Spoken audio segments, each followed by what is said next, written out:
बेटा तो बोलो भैया। भाई मेरा फर्स्ट मील में है ये ओट्स और ये 50 ग्राम नारियल और ये नारियल का पानी। इसे खा के अपना चलते हैं लाइब्रेरी, करते हैं अपना यूपीएससी वाला टारगेट स्टार्ट। आगे भाई लाइब्रेरी करते हैं अपना टारगेट स्टार्ट। कैसे हो मेरे सारे भाई, स्टडी ब्लॉग में आप लोगों का स्वागत है। आपने मेरा मिनी ब्लॉग तो देख ही लिया होगा। अब करते हैं पॉलिटी स्टार्ट। पिछली वीडियो में हमने नदी जल विवाद तक पढ़ लिया था। आज शुरू करते हैं हम सहकारी संघवाद। इसके अंदर पढ़ेंगे हम अंतर्राज्यीय परिषद। भारतीय संविधान शक्तियों के विभाजन के साथ सहकारिता या सहयोग का प्रावधान भी करता है, जिसके लिए अनुच्छेद 263 में अंतर्राज्यीय परिषदों का गठन राष्ट्रपति के द्वारा सार्वजनिक हित के लिए अंतर्राज्यीय परिषद का गठन किया जाएगा। परिणाम ने अंतर्राज्यीय परिषद का गठन, इसका गठन राष्ट्रपति के द्वारा वर्ष 1990 में किया गया तथा सरकारी आयोग ने 1988 में प्रस्तुत रिपोर्ट में भी कहा कि अंतर्राज्यीय परिषद के गठन की आवश्यकता है। फिर परिणाम ने क्षेत्रीय परिषदें राज्यों के भाषीय पुनर्गठन के बाद भारत में उत्पन्न होने वाली क्षेत्रीयता, भाषावाद और सांप्रदायिकता की समस्या के समाधान के लिए राज्यों के बीच सहयोग के नए मंच का निर्माण किया गया, जिसे क्षेत्रीय परिषद या जोनल काउंसिल कहा जाता है। फिर इसके बाद हमने क्या, पॉलिटी को बाय बाय, चलते हैं हिस्ट्री की तरफ। शुरुआत करी आज हमने खिलजी वंश से। जलालुद्दीन खिलजी यह खिलजी वंश का संस्थापक था। फिर पढ़ा हमने अलाउद्दीन खिलजी के बारे में। अलाउद्दीन खिलजी के बचपन का नाम अली गुरुस्प था तथा इसे द्वितीय सिकंदर या सिकंदर सानी भी कहा जाता है, और इसने गुजरात का अभियान कर शासक राय करण बघेल को पराजित किया। इस अभियान के दौरान उसे मलिक कफूर नामक व्यक्ति को 1000 दिनार में खरीदा तथा इसने 1303 ईस्वी में चित्तौड़ का अभियान किया। और अलाउद्दीन खिलजी दिल्ली का प्रथम सुल्तान था जिसने दक्षिण भारत अभियान भी किया, और इसने भू राजस्व की राशि उत्पादन का 50% निर्धारित किया, जो दिल्ली सल्तनत में सर्वाधिक था। तथा इसने चरी कर और घरी कर भी लगाया। फिर पढ़ा हमने मुबारक खिलजी के बारे में। यह प्रथम दिल्ली सुल्तान था जिसने स्वयं को खलीफा कहा, और इसने देवगिरी को दिल्ली सल्तनत में मिलाया और इसका नाम कुतुबाबाद रखा। यहाँ हुआ हमारा हिस्ट्री का सेशन कंप्लीट। अब बज रहे हैं 2 और अब 10 मिनट के लिए चलते हैं घर, खाना वाना खा के आते हैं, अपनी डाइट लेंगे सेकंड मील।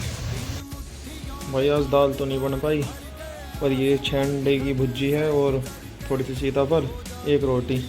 करते हैं इसी को एंजॉय। भाई घर से खा के निकल गए और अब पहुंच लिए लाइब्रेरी। 5 मिनट जाने की लगती है, 5 मिनट आने की और 5 मिनट खाने की। ठीक है भाई, करते हैं अपना स्टार्ट। हमने साइंस एंड टेक में शुरू किया नैनो सोलर सेल से। इसमें सिलिकॉन के स्थान पर ग्रेफीन और सीएनटी का प्रयोग किया जाएगा तथा यह साधारण प्रकाश के साथ साथ अवरक्त किरणों को भी ऊर्जा में बदल सकता है। फिर पढ़ा हमने फ्यूल सेल या ईंधन सेल के बारे में। ईंधन सेल जल के अपघटन के द्वारा H2 और O2 को प्राप्त कर संग्रहित कर लेता है। इस कार्य के लिए ऊर्जा की प्राप्ति नैनो सोलर सेल से की जा सकती है तथा नैनो सोलर सेल और फ्यूल सेल के संयोजन से दिन रात सतत ऊर्जा की प्राप्ति की जा सकती है, जिसमें ग्रीन हाउस गैसों का उत्सर्जन नहीं होता है। हमने पढ़ा नैनो टेक्नोलॉजी से प्रदूषणों की सफाई के बारे में। पर्यावरण में मौजूदा खतरनाक रसायनों और प्रदूषकों को पहचान कर हटाया जा सकता है। फिर पढ़ा हमने ऊर्जा के क्षेत्र में नैनो तकनीक। फिर इसके बाद हमने पढ़ा नैनो जियोलाइट। जियोलाइट प्राकृतिक तौर पर पाए जाने वाला अकार्बनिक छिद्र युक्त पदार्थ है। वैज्ञानिक शोध के अनुसार जियोलाइट उत्प्रेरक की तरह कार्य करता है। होगा साइंस एंड टेक का सेशन कंप्लीट।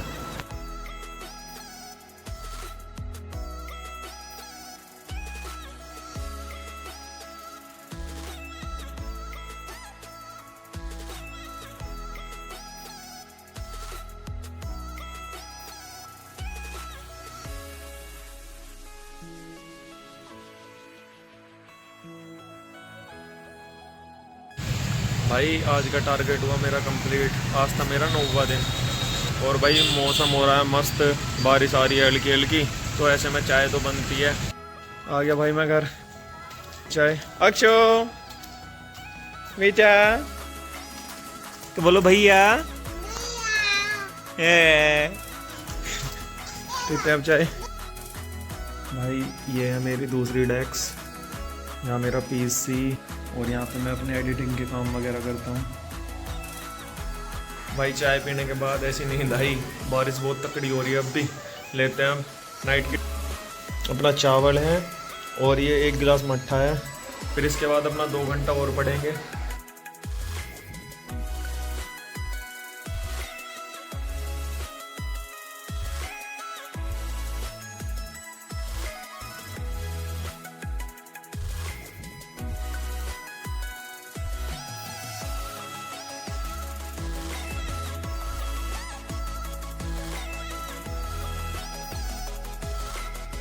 भाई बज चुके हैं अब 11 और आज भी मैंने वही वाली बुक पढ़ी, संस्कृति आई है इसकी सिनॉप्सिस वाली। इसमें पहुंच गया 21वें पेज पे और अपना इसको जल्दी 7 दिन में ख़त्म कर देंगे, पूरी को निपटा देंगे अच्छे से। ठीक है भाई, मिलते हैं नेक्स्ट व्लॉग में।